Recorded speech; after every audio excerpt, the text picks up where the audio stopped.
اللہ تعالیٰ نے اس کائنات کو ایک نظام کے تحت پیدا فرمایا ہے اور ایک بڑے ہی خوبصورت نظم و ضبط کے تحت یہ کائنات چل رہی ہے۔ یاد رکھیے گا کہ نظم و ضبط، حسن کاری، خوبصورتی، سلیقہ مندی، یہ کسی بھی کام کو خوبصورت بنا دیتی ہے، لیکن کوئی کام بھی اگر ڈھب اور سلیقے سے نہ کیا جائے، وقت گزارنے کے لیے اور اس موقع کو آگے بڑھانے کے لیے صرف کام کیا جائے تو کام تو ہو جاتا ہے لیکن اس کی خوبصورتی قائم نہیں رہتی۔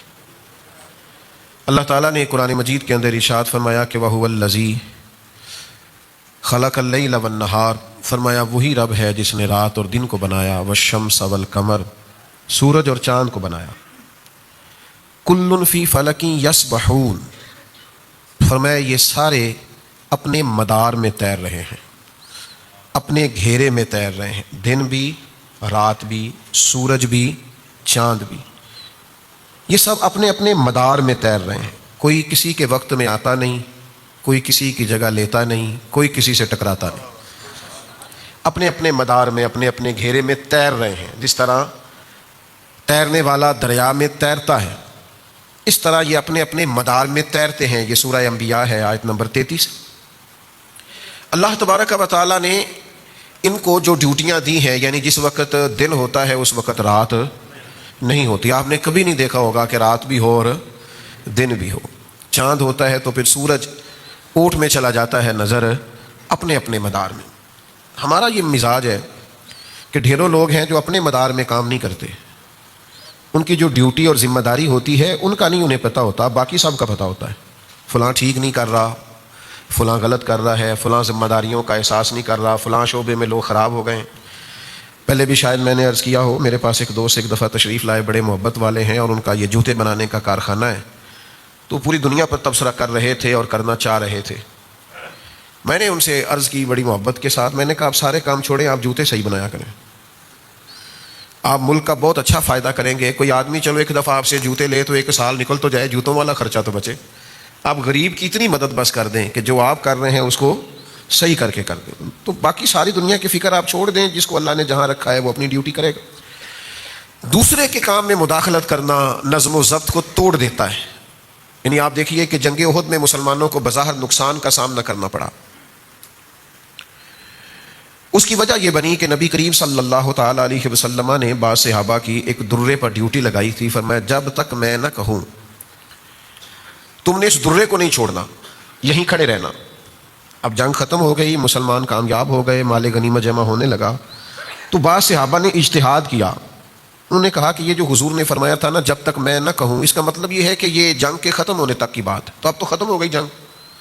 اجتہاد کیا، رائے دی، تو جو ان کی ڈیوٹی تھی وہ ڈیوٹی چھوڑ کر وہ ذرا دوسرے کام پر آئے، اس کا نتیجہ یہ نکلا صرف اپنی ڈیوٹی چھوڑ کے دوسری ڈیوٹی پہ آئے، اور اخلاص والے تھے، مخلص تھے، ایمان کے اعلیٰ درجے پر فائز تھے، ان کا ایمان کسوٹی ہے دوسروں کے لیے، دنیا کے سب سے عظیم لوگ تھے، لیکن صرف تھوڑی دیر کے لیے اجتہاد میں بھول ہو گئی اور اپنی ذمہ داری چھوڑ کے دوسرے کام پہ وہ لگ گئے، تو اس کا نتیجہ یہ نکلا کہ 70 صحابہ شہید ہو گئے۔ حضرت امیر حمزہ رضی اللہ تعالیٰ عنہ کا پورا وجود کٹ گیا، خود نبی کریم صلی اللہ تعالیٰ علیہ وسلم کو تکلیف آئی، دانت مبارک شہید ہوئے، وجود نور سے خون نکلا۔ یہ ساری آزمائش کیوں بنی کہ وہ جو نظم و ضبط حضور نے دیا تھا بنا کے، اس میں تھوڑی دیر کے لیے بعض لوگوں کو سمجھنے میں اشتباہ پیدا ہوا تو نقصان ہوا۔ ہمارا آج پوری ملت کا اور قومی مزاج یہ بن گیا ہے کہ لوگ ذرا تھوڑا سا دوسروں سے ہٹ کے چلنا چاہتے، نظم و ضبط کے قائل نہیں ہیں، کسی ترتیب کو پسند نہیں کرتے۔ منظم طریقے سے کسی جگہ قطار بنانے کا عرض کر دیا جائے یا کسی جگہ کسی لائن میں آنے کا عرض کر دیا جائے تو بہت سارے لوگ ہوتے ہیں جو کہتے ہیں کہ بھئی میرے پروٹوکول کے اور میرے مزاج کے اور میری شان کے اور میرے فلاں کے خلاف ہے، اب میں یہ کروں گا۔ اچھا مزے کی بات یہ ہے، یہ جتنے بھی لوگ یہاں ہمارے ملک میں یہ کام کر رہے ہوتے ہیں نا کہ نہیں میرا حق ہی نہیں ہے، میں کیوں لائن میں کھڑا ہوں، یہی کسی اور ملک میں جاتے ہیں تو سب سے پچھلی لائن میں کھڑے نظر آتے ہیں، سارا پروٹوکول بھول جاتے ہیں، شان و شوکت بھول جاتے ہیں۔ نظم و ضبط ایک حصہ ہے۔ سڑک پر گاڑیاں چل رہی ہیں، ٹریفک کا بہت زیادہ بہاؤ ہے، اب ایک صاحب کیا کرتے ہیں، وہ کہتے ہیں میں نے نکل جانا ہے، ان کو پتہ بھی ہے کہ دوسری سے جس طرح میری سائڈ سے ٹریفک بند ہے تو دوسری سے بھی بند، ان کے علم میں ہے ساری بات۔ اب وہ کیا کریں گے، وہ کہیں گے میں نے نکل جانا ہے، وہ تھوڑا سا گاڑی کو سائڈ پہ کر کے سیدھی کریں گے، جانے والی پہلے بند تھی انہوں نے آنے والی بھی بند کر دی، اب وہ ماحول اس طرح کا بن جاتا ہے کہ جس ٹریفک کی امید تھی کہ 20-25 منٹ میں کھل جائے گی وہ کئی گھنٹے بھی نہیں کھلتی. تو نظم و ضبط کی پابندی ہمارے مزاج کا حصہ نہیں, اس کے نتائج ٹھیک نہیں نکلتے. جس خوبصورت دین کے ہم ماننے والے ہیں وہ سارا ہی نظم و ضبط کی بات کرتا ہے. یعنی نماز ہی پڑھنی ہے نا, اللہ کی عبادت ہی ہے نا. جس وقت وضو کر لوں میں فجر پڑھ لوں ہو جائے گی. عبادت کس کی؟ اللہ کو نہ اونگ آتی ہے نہ نیند آتی ہے, اس کا دروازہ کرم کبھی بند نہیں ہوتا. بندے کا دل کر رہا ہے کہ رات کے 2 بج گئے, دل کر رہا ہے میں فجر پڑھ لوں ہو جائے گی. کیوں؟ جس رب کی عبادت کرنی ہے وہ تو بیدار ہے, حی اور قیوم ہے. آپ دیں سجدے جا کے, اس کا کوئی ٹائم تو نہیں قبول کرنے کا. لیکن وہ کہتا ہے ان الصلاۃ کانت علی المؤمنین کتابا موقوتا, بے شک ہم نے نماز مومنوں پر مقررہ وقت پہ فرض فرمائی ہے. آپ وقت سے صرف 5 منٹ بعد بھی فجر کی نماز پڑھیں گے تو نماز نہیں ہوگی. آپ کہیں کہ جناب میرا بڑا دل کر رہا ہے اور دن کے ابھی 11:30 ہوئے ہیں تو میرا دل ہے میں زور پڑھ لوں تو ہو جائے گی. تو آپ کہیں نا کہ یا اللہ تو قبول کرنے والا, مہربانی کر نہ قبول, تو کریم بڑا ہے, مہربان بڑا ہے. ہمارے ہاں نظم و ضبط کا, یہ بخاری مسلم میں حدیث ہے, نبی کریم صلی اللہ تعالی علیہ وسلم نے نا, ایک تو نماز مقررہ وقت پہ فرض ہے, پھر سرکار دو عالم علیہ السلام نے نا اس کے آداب پورے بیان کیے. یعنی آپ کا جسم بھی پاک ہو, لباس بھی پاک ہو, آپ جہاں نماز پڑھ رہے ہیں وہ جگہ بھی پاک ہو, آپ کا منہ بھی قبلے کی طرف ہو, ساری شرائط پائی جائیں, آپ کی نیت بھی موجود ہو. یہ ساری باتیں موجود ہوں گی, پھر آپ ارکان ٹھیک ادا کریں گے, آپ قیام درست کریں گے, رکوع ٹھیک کریں گے, سجود ٹھیک کریں گے. یہ سارا کچھ آپ کریں گے تو نماز ہوگی. بخاری مسلم میں حدیث ہے, ایک شخص نے حضور کے سامنے نماز پڑھی لیکن اس نے وہ مطلوبہ شرائط جو نماز کے لیے ضروری ہے وہ ادا نہیں کی. تو اللہ کے حبیب نے فرمایا واپس جاؤ اور دوبارہ نماز پڑھو. حضور نے فرمایا, سرکار نے یہ نہیں فرمایا کہ تو نے جیسی بھی پڑھی ہے اب چونکہ میرے سامنے پڑھی ہے تو میں کرتا ہوں دعا تیری قبول ہو جائے گی. آپ بات کو سمجھیں. حضور علیہ الصلوۃ والسلام اللہ کے محبوب مطلق ہیں. حضور دعا کر دیتے کہ یا اللہ جو کمی بیشی ہے معاف کر دے, یقیناً معافی ہو جاتی. لیکن نبی کریم علیہ السلام نے اپنی امت کو قاعدے, ضابطے, نظم و ضبط, اصول, یہ ساری چیزیں سمجھائی ہیں. حضور نے فرمایا جاؤ دوبارہ نماز پڑھو. انہوں نے پھر نماز پڑھی لیکن مطلوبہ شرائط ابھی بھی پوری نہیں تھی. فرمایا پھر دوبارہ پڑھو. انہوں نے پھر پڑھی. یہاں تو بھائی کوئی مفتی بھی کسی کو 2-3 دفعہ نہیں پڑھا سکتا, نہ کسی کی اتنی ضرورت ہے. وہ کہتے ہیں مولوی تو قبول کرنی, یہ اللہ نے کرنی, اتنی طاقت ہی نہیں کسی کو کوئی کہہ سکے. 3 بار حضور نے اس سے کہا دوبارہ پڑھو, دوبارہ پڑھو, دوبارہ پڑھو. انہوں نے 3 بار نماز دوبارہ پڑھی اور چوتھی بار پھر حضور نے سمجھایا کہ یہ کمیاں ہیں, دور کرو گے تو اللہ تمہاری نماز قبول فرمائے. تو آپ قاعدوں ضابطوں کے جب تک پابند نہیں ہوتے, نظم و ضبط کے پابند نہیں ہوتے. حضور علیہ السلام سے عرض کی یا رسول اللہ میں اونٹ کھلا چھوڑ کے اللہ پہ توکل کروں. فرمایا نہیں, باندھ کے اللہ پہ توکل کر. آپ پرہیز کر کے شفا کا مطالبہ کریں, آپ ساری وہ چیزیں کھاتے جا رہے ہیں. اسلام نظم و ضبط کا قائل ہے. ظہر کے بعد صحابہ حضور سے ملنے نہیں جاتے تھے. ان کو پتا تھا کہ اللہ کے محبوب علیہ السلام دوپہر کے کھانے کے بعد کچھ دیر کیلولا فرماتے, نہیں جاتے تھے. ان کو خبر تھی آرام کا وقت ہے. تو بھائی اسلام تو نظم و ضبط کا قائل ہے. اللہ کے حبیب علیہ الصلوۃ والسلام جب گھر میں تشریف لے جاتے تو سیرت نگاروں نے لکھا ہے حضور اپنے وقت کو 3 حصوں میں تقسیم کرتے. گھر کے اندر 3 حصوں میں جو وقت حضور کو بچتا, تبلیغ سے, صحابہ کی تربیت سے, جنگی معاملات کو ترتیب دینے سے, اس وقت کو حضور 3 حصوں میں تقسیم کرتے. ایک حصے میں حضور نفلی عبادت کرتے, ایک حصے میں گھر والوں کا کوئی مسئلہ ہوتا تو اسے حل کرتے, ان کے پاس بیٹھتے, انہیں وقت دیتے, اور جو تیسرا حصہ ہوتا وقت کا وہ اللہ کے محبوب آرام فرمایا کرتے. اور حضور آرام کرتے. فرمایا تمہاری جان کا بھی تم پر حق ہے, تمہاری آنکھ کا بھی تم پر حق. تو اپنی زندگی میں نظم و ضبط بنائیں, چیزوں کو ترتیب دیں. کوئی ایسا فقر نہیں ہے جو نظم و ضبط سے مانے ہو. ہمارے تمام صوفیاء پابند تھے, ان کے معمولات طے تھے کہ فجر کے بعد یہ وظیفہ پڑھنا ہے, تہجد میں یہ نفل پڑھنے. انہوں نے تو سالوں وہ کام کیے, وہ مرتب زندگی گزارتے. ہم بے ترتیب کھاتے پیتے ہیں, بے ترتیب آتے جاتے ہیں, بے ترتیب معاملات کرتے ہیں. نبی کریم علیہ السلام نے ہر چیز کے آداب بیان کیے. حضور علیہ الصلوۃ والسلام کا مقدس طریقہ یہ تھا کہ مجلس کے بھی حضور آداب بیان فرماتے. یعنی کوئی شخص مجلس میں آیا ہے, حضرت عقبہ بن عامر رضی اللہ تعالیٰ عنہ فرماتے اس نے دروازے پہ کھڑے ہو کے کہا مجھے اندر آنے کی اجازت ہے؟ حضور نے فرمایا نہیں. یہ ابو داؤد شریف میں موجود ہے, سیاستہ میں موجود ہے. فرمایا نہیں اجازت. پھر ایک شخص سے کہا اس کو آداب سکھاؤ. وہ گئے اور جا کر کے ان سے کہا کہ جب آپ سامنے آئے ہیں تو پہلے السلام علیکم کہیے, پھر اس کے بعد اجازت طلب کیجیے, پھر آپ کو اجازت ملے گی. اس ترتیب کو درست کیجیے. انہوں نے جا کے ان سے کہا تو انہوں نے عرض کیا السلام علیکم. محبوب نے فرمایا وعلیکم السلام, اور جسے حضور کہیں وعلیکم السلام. کریم نے کہا وعلیکم السلام ورحمۃ اللہ کا مجھے اجازت ہے. فرمایا آئیے بیٹھیے. ایک مجلس میں امام قرطبی نے لکھا ہے, صاحب تفسیر روح المعانی نے, کہ جب کوئی باہر سے شخص آتا تھا نا اور وہ حضور کی مقدس محفل کے آداب نہیں جانتا تھا, تو حضرت صدیق اکبر رضی اللہ تعالیٰ عنہ کے ذمے یہ کام تھا کہ وہ اس شخص سے ملتے اور اسے حضور کی بارگاہ کے آداب بتاتے, یا کسی شخص کے ذمے لگاتے کہ اسے سمجھاؤ اے پائے نظر ہوش میں آ, یقوب نبی ہے, آنکھوں سے بھی چلنا یہاں بے ادبی ہے. وہ اسے محبت سے, پیار سے, ذوق سے آداب سکھاتے. نبی کریم علیہ السلام ایک دن آئے, صاحب کنز العمال نے لکھا ہے, حضور نے دیکھا کہ صحابہ چھوٹی چھوٹی ٹولیوں میں دور دور ہٹ کے بیٹھے, دور دور. یہ ہم بھی کبھی ایسا کرتے ہیں کہ لوگ دور بیٹھے ہوتے ہیں تو کہتے ہیں قریب آ جاؤ, کوئی کھڑا ہوتا ہے تو اسے کہتے ہیں بیٹھ جاؤ, اور یہ ساری چیزیں سنت سے ثابت ہیں. صحابہ مختلف ٹولیوں میں دور دور ہٹ کے بیٹھے تھے, تو اللہ کے حبیب علیہ السلام نے فرمایا قریب آ جاؤ اور مل کے بیٹھو. فرمایا شیطانوں میں بھی کچھ بھیڑیا ہوتے ہیں, وہ جب انسانوں کو الگ الگ بیٹھا دیکھتے ہیں تو شکار کر لیتے ہیں. فرمایا جماعت کے ساتھ رہا کرو, اکٹھے رہا کرو, اس لیے کہ جو اکیلا ہوگا در مرشد دا چھڈی نہیں, نہیں تے ہو جاوے گا روگی. جیڑی بکری اجڑوں وچھڑی وہ بگیاڑا جوگی. جیڑی بکری اجڑوں, بکریاں اکٹھی ہوں تو اس پہ بھیڑیا حملہ ڈرتا ہے, لیکن ایک بکری ہے تو پھر تو شکار ہو گئی. جیڑی بکری اجڑوں وچھڑی وہ بگیاڑا جوگی. تو حضور نے فرمایا مل کے بیٹھو. پھر تو شارحین فرماتے صحابہ اس طرح مل کے بیٹھتے تھے, اس طرح جڑ کے بیٹھتے تھے کہ ایک چادر بھی سب پہ ڈالی جاتی تو پوری آ جایا کرتی. لیکن کچھ لوگوں کو الگ سے دکھنے کا شوق ہوتا ہے, الگ سے نظر آنے. وہ بعض اوقات شیطان جو بھیڑیا اس کے ہتھے چڑھ جاتے ہیں. تو نظم و ضبط مجلس کا, محفل کا نظم و ضبط بڑی مشہور روایت ہے نا. ایک صحابی کھڑے تھے محفل میں, تو حضور نے فرمایا اجلسوا, بیٹھ جاؤ. تو پھر جس کے کان میں جہاں آواز گئی وہ بیٹھ گیا. حضرت عبداللہ ابن مسعود مسجد نبوی شریف کے دروازے پر ہی بیٹھ گئے. تو یہ آداب ہیں, مجلس کے آداب ہیں, گفتگو کے آداب ہیں, سفر کے بھی آداب ہیں. ہم نے سفر کرنا ہے نا, آداب ہے. حضور سفر کے لیے تشریف لے کر کے جاتے جب مدینہ شریف سے, تو کسی ایک صحابی کو اپنا نائب بنا کے جاتے. حضور علیہ الصلوۃ والسلام مسجد کی ڈیوٹی بھی دے کے جاتے کہ آپ نماز پڑھائیں گے. ایک دفعہ حضرت عبداللہ ابن مکتوم کو بھی حضور نے نائب بنایا مدینہ منورہ.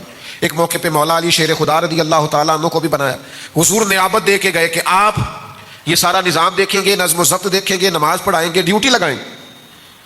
اور حضرت ابو سعید خدری رضی اللہ تعالیٰ عنہ سے روایت ہے, حضور فرماتے ہیں جب بھی تم میں سے 3 لوگ سفر کریں تو ایک کو اپنا امیر بنا لیں, وہ جو فیصلہ کرے گویا اسے قبول کریں. بعض اوقات ہوتا ہے نا, یہاں رکنا ہے, یہاں کھانا کھانا ہے, یہاں کچھ دیر سستانا ہے, یہاں کچھ دیر آرام کرنا. تو فرمایا جب بھی تم میں سے کوئی نکلے تو کسی کو اپنا امیر مقرر کر لے, امیر بنا لے. نظم و ضبط کے بغیر زندگی چلتی نہیں ہے. لیکن ہمیں تھوڑا سا اپنے آپ کو, اپنی اولادوں کو, آنے والے لوگوں کو نظم و ضبط کا, اور نظم و ضبط خوبصورت بڑا ہوتا ہے, یہ پیارا بڑا لگتا ہے. یہ کبھی ایک ترتیب سے جاتے ہوئے آپ بچوں کو دیکھیں جو ایک ہی لباس میں ہوں, ایک ہی ادارے کے ہوں, اور ایک ہی کیفیت سے کبھی وہ گزر رہے ہوں, تو یوں محسوس ہوتا ہے کہ فرشتوں کی ٹولیاں گویا جا رہی ہیں.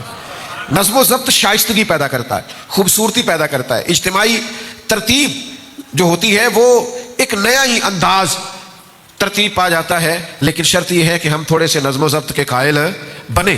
ہمارے یہاں نا رواج نہیں ہوتا, بلکہ کچھ لوگ ایسے ہوتے ہیں وہ ان کو جلدی بڑی ہوتی ہے.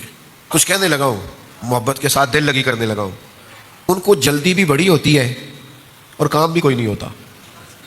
جلدی بھی بڑی ہوتی ہے اور کام بھی کوئی, جلدی بھی بڑی ہے, ملنا بھی فٹافٹ ہے, آنا بھی اگلی لائن میں ہے, 2-4 لوگوں کو پیچھے بھی کرنا ہے, ان سے مل کے آپ پوچھیں جناب خیر ہے, کہتے بس سلام کرنی سی. کام بھی کوئی نہیں اور جلدی بھی بہت زیادہ ہے. یعنی ہم مصروف بھی بڑے ہیں اور زندگی میں کام بھی. اس طرح کے لوگوں کا بڑا مسئلہ بن جاتا ہے.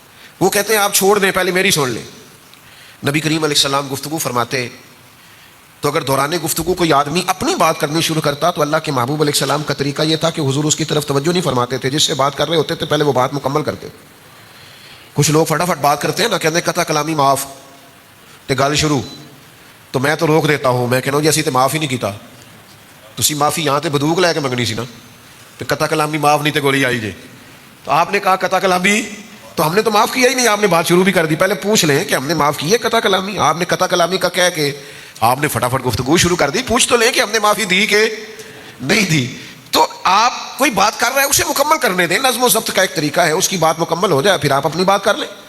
سلیقہ ہوتا ہے, طریقہ ہوتا ہے. اب تو کچھ ویڈیوز وائرل ہوتی ہیں, کچھ شر پسند لوگ کسی جلسے میں آ گئے, کسی محفل میں آ گئے, کوئی کسی سیاسی جماعت کا ہے, کوئی کسی کا ہے, کوئی نوجوان بیچارے غیر تربیت یافتہ وہ آ جاتے ہیں, اپنا کیمرہ بھی ساتھ لے کے آتے ہیں, کسی عالم سے سوال کرتے ہیں, سوال بھی ایسا تلخ کرتے ہیں اس کا کوئی وجود نہیں ہوتا. اب وہ اس وقت تھوڑی سی تلخی انسانی طبیعت کا حصہ ہوتی ہے, پھر اس کو وائرل کر دیں گے. اب جو لوگ محفل میں موجود نہیں انہیں حقیقت حال کی خبر اس ویڈیو کو دیکھتے ہیں تو ویڈیو کے اندر جو چیز بنائی گئی ہوتی ہے اس سے متاثر ہوتے ہیں. ایک میرے جاننے والے ڈاکٹر صاحب ہیں, بڑے اچھے آدمی ہیں, نمازی ہیں, ایک خانقاہ سے وابستہ ہیں. ان کی ایک ویڈیو وائرل ہو گئی یہیں ہمارے گجرانوالہ کے ایک پرائیویٹ ہاسپٹل میں ہوتے ہیں. میں نے کسی کو نہیں بتایا, مجھے اچھا نہیں لگا, کسی کو وہ ڈانٹ رہے تھے. بندہ بڑا نفیس ہے, مریضوں کی خبر گیری کرنے والا شریف انسان ہے. ویڈیو وائرل ہو گئی, وہ بڑا کسی کو ڈانٹ رہے ہیں اور وہ ویڈیو بنا رہا ہے اور یہ کہہ رہے ہیں کہ میں تینوں لبڑ لینا ہے. وہ کہتے ہیں اس بندے نے آ کے اتنی تلخ بات کی ہمارے ساتھ, اتنی تلخ بات کہ میں بتا نہیں سکتا. وہ کہتے ہیں دہرائی بھی نہیں جا سکتی. اور تھا وہ بیچارہ کوئی بلیک میلر ٹائپ صحافی. کہتے ہیں وہ اس نے بات کی, ہمیں غصہ آ گیا. اب وہ اشتعال انگیزی والی ویڈیو اس نے بنا لی اور پھر اس نے ہم سے مطالبہ کیا کہ میں ڈیلیٹ کروں گا لیکن 5 لاکھ روپیہ لوں گا. کہتے ہیں ایسی آ کے چڑھا دے, 5 لاکھ کوئی نہیں. اب کسی بندے نے نہیں دیکھا کہ وہاں پورا واقعہ کیا تھا. تو یہ کیا ہے بھلا؟ یہ قوم جب اخلاقی طور پر پوری طرح گر جاتی ہے پھر وہ اس طرح کے مظاہرے کرتی ہے. اخلاقی اقدار والے لوگ یہ کام نہیں کرتے. آپ کو پتہ ہے ہم بھی بعض اوقات ویڈیو سے منع کرتے ہیں. محفل میں گزر رہے ہیں تیزی سے, ایک شخص کو دیکھا ہی نہیں کہ وہ ہاتھ ملانا چاہ رہا تھا, گزر گئے. رش بڑا ہے, سب سے ملا نہیں جا سکتا, 2 جگہ پہ اور بھی پہنچنا ہے. اب وہ ویڈیو بن گئی, پھر اس کے اوپر یوں کر کے دائرہ لگایا, تکبر دیکھو مولوی صاحب کا, ہاتھ نہیں ملایا. تب یہ ویڈیو بنانے والے کی غلطی ہے, اسے خبر ہی نہیں کہ 3 جگہوں پہ اور بھی جانا ہے, رکا جا ہی نہیں سکتا. تو یہ ساری پوزیشن ہوتی ہے. تو نظم و ضبط میں جب ہم آئیں گے, ترتیب کو دیکھیں گے, خوبصورتی پیدا ہو جائے گی. اور آپ یقین کریں زندگی میں ایسے بھی خوبصورت لوگ دیکھے ہیں جنہوں نے کہا میں قربانی دیتا ہوں باقیوں کے لیے, آپ سب سے بات کر لیں. دیکھیں نا, سیکھنا ہی ہے نا کسی سے. میری زندگی کا بہت بڑا حصہ سڑکوں پہ گزرا ہے. ایک جملے سے میں نے بڑا ہی سیکھا ہے. وہ ٹرکوں کے پیچھے لکھا ہوتا ہے, ڈالے کے پیچھے لکھا ہوتا ہے, بڑا مزیدار, سیکھنے والا, تربیت والا. کوئی ہارن دے رہا ہے, کوئی تیزی میں ہے, تو اس نے لکھا ہوتا ہے تو لنگ جا, وہ تھوڑا بھلا ہو جائے, تو لنگ جا ساڈی, اے جڑی ساڈی خیر ہے بڑی مزیدار ہے. یعنی تو لنگ جا ساڈی, چل بھائی تو لنگ جا, کوئی مسئلہ نہیں, تو جیت جانا تھوڑی دیر کے لیے, ہو جا کامیاب, کوئی مسئلہ نہیں. تو اپنی زندگی میں نظم و ضبط کو, حسن کاری کو, خوبصورتی کو لائیں. اچھا کبھی کبھی سب سے نہیں ملا جا سکتا, ہر آدمی کی بات سننا ہر بندے کی بس کی بات نہیں ہوتی. قاضی ایاز مالکی اندلسی شفا شریف میں لکھتے ہیں, نبی کریم علیہ الصلوۃ والسلام نے فرمایا کچھ لوگ ایسے ہیں جو اپنی حاجات مجھ تک نہیں پہنچا سکتے.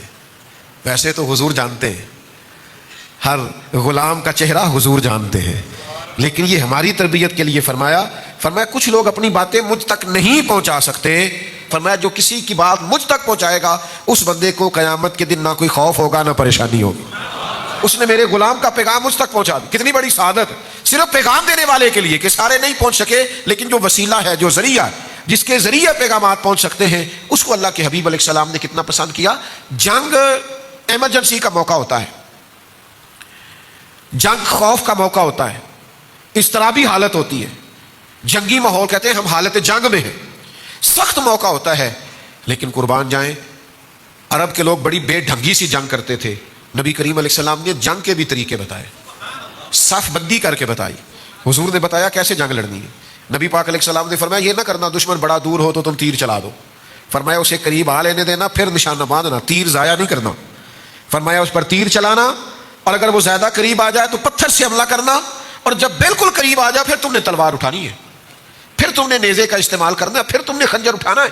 وہ ساری ایک مرتب ترتیب جس سے جنگی حکمت عملی سمجھ میں آئے. کافروں کو نہیں سمجھ آ رہی تھی کہ بدر کے دن حضور نے ریتلی زمین پر کیوں جا کے ڈیرا لگایا ہے. وہ اس لیے ڈیرا لگایا کہ صبح بارش ہو گئی تو وہ زمین سخت ہو گئی, اس کا فائدہ ہو گیا, مضبوط ہو گئی. انہوں نے جہاں ڈیرا لگایا تھا وہاں کیچڑ بن گیا. تو میرے عزیز یاد رکھیے گا کہ جنگ کے موقع پر بھی آپ حکمت عملی کا مظاہرہ کریں گے, آپ ترتیب کے ساتھ چلیں گے. جب زندگی مرتب ہو جاتی ہے پھر زندگی بڑی خوبصورت ہو جاتی ہے. مجھے ویسے تو کوئی 20-22 سال ہو گئے یہ گفتگو کرتے, تقریر کرتے, دوران طالب علمی سے ہی بات کرنی شروع کر دی تھی, تو اب بھی کوئی 18 سال تقریباً ہونے کو ہیں یا اس سے زیادہ مستقل جمعہ پڑھاتے. اور جن لوگوں کو 17 سال ہو گئے میرے پاس جمعہ پڑھتے, انہیں پتہ ہوگا کہ کبھی ایسا نہیں ہوا کہ میں 10 منٹ جمعے میں لیٹ ہوا ہوں. ہو ہی جاتا ہے نا, کبھی بندہ بیمار بھی ہوتا ہے, کمی بیشی بھی ہوتی. کہیں ٹائم دیا ہو تو ایسا نہیں ہوتا کہ وہ لوگ باہر گلیوں میں کھڑے ہو کے پہنچے نہیں, ایسا ہو جاتا ہے کہ 25 منٹ پہلے پہنچ گئے. بھائی زندگی میں آپ نظم و ضبط بنائیں اگر آپ نے کوئی کام کرنا ہے، آپ چیزوں کو مرتب کریں اگر آپ نے کوئی کام کرنا ہے، آپ طے کریں. یعنی اتنے سالوں میں ایسا نہیں ہوا کہ آج 15 منٹ لیٹ ہیں، آج 18 منٹ لیٹ ہیں، آج 10 منٹ لیٹ ہیں. بس کرنا ہے نا ایک کام تو 1-2 منٹ تو سمجھ میں آتے ہیں، کسی وقت ٹریفک رک گئی، لیکن آپ نے عمر بھر ہر کام ہی دیر سے کرنا ہے. کیسے کام چلے گا؟ کیسے ترتیب بنے گی؟ جن لوگوں نے یہی آج تک طے نہیں کیا کہ سونا کتنے بجے، اٹھنا کتنے بجے. ہمارے بہت بڑے درویش بزرگ گزرے، حکیم الامت مفتی احمد یار خان صاحب نعیمی رحمۃ اللہ علیہ. ان کی زندگی میں لوگ شکوہ کرتے تھے کہ مفتی صاحب زیادہ پاس بیٹھنے نہیں دیتے. کچھ لوگ جاتے ہیں نا، ان کا خیال ہوتا ہے کچھ خوش گپیاں ہوں، کچھ ٹائم نکلے، کچھ تھوڑا سا سوسائٹی پہ، معاشرے پہ، ارد گرد کے ماحول پر تبصرہ ہو. وہ جی بیٹھنے نہیں دیتے. مفتی صاحب نے قرآن مجید کی تفسیر لکھی ہے، 1 جلد کا 1 پارہ ہے. 8 جلدوں میں شرح لکھی ہے انہوں نے مشکات شریف کی. اگر وہ لوگوں کو پاس بٹھائے رکھتے تو وہ کام جو ان کے وصال کے اتنے سالوں کے بعد بھی لوگ فائدہ اٹھا رہے، میرے جیسے کئی لوگ اس سے نفع اٹھاتے ہیں، اسے پڑھ پڑھ کے اپنا فائدہ کرتے ہیں، وہ کام ہو سکتا تھا. مفتی صاحب اتنے پابند تھے وقت کے. 1 بجے وہ بیان شروع کرتے تھے، جب وہ مائک میں کہتے نا الحمدللہ تو لوگ گھڑیاں ٹھیک کرتے تھے.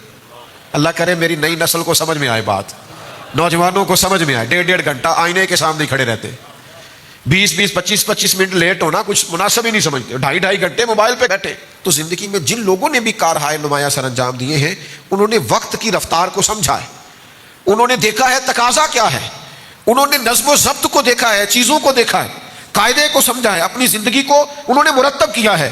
آپ کو ٹائم کے مطابق اپنے آپ کو ترتیب دینا ہے. گھڑی آپ کے لیے نہیں رکے گی، وقت ہمارا انتظار نہیں کرے گا.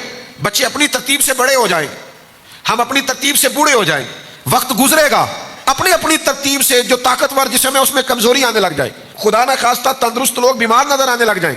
وقت گزر جائے گا. کرنے کا کام یہ ہے کہ اس وقت سے جلدی سے کام لیا جائے.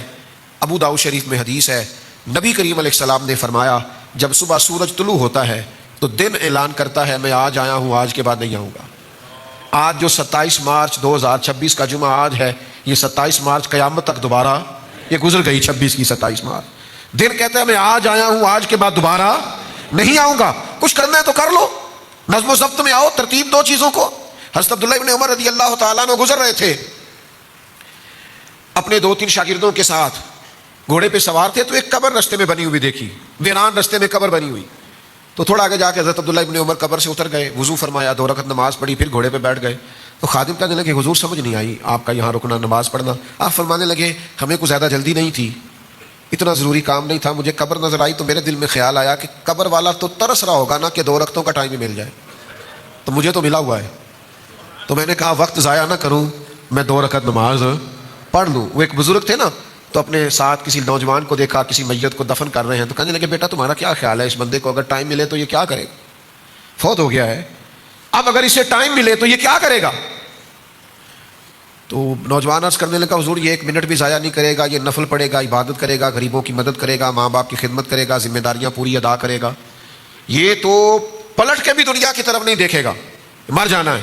تو بزرگ اس بچے کو تھپکی دے کے کہنے لگے پتر اسے تو اب دوبارہ ٹائم نہیں مل سکتا پر تجھے ملا ہوا ہے، تو گویا مہربانی کر 2-2 3-3 گھنٹے موبائل پہ ضائع نہ کر. اس چوک میں کھڑا، اس چوک میں کھڑا، اپنے وقت کو بچائیں، اپنے وقت کو نظم و ضبط کا حصہ بنائیں. بہت سارے لوگ تھے تھوڑے وقت میں بڑا کام کر گئے، کیوں؟ کہ انہوں نے وقت کی رفتار کو سمجھا، زمانے کے شب و روز کو سمجھا. پھر کاموں میں بھی آپ نے ترتیب لگانی ہے، جو زیادہ ضروری کام ہے وہ پہلے کریں، جو غیر ضروری ہے وہ بعد میں ہو جائے گا. تو نظم و ضبط کے ساتھ چلیں گے.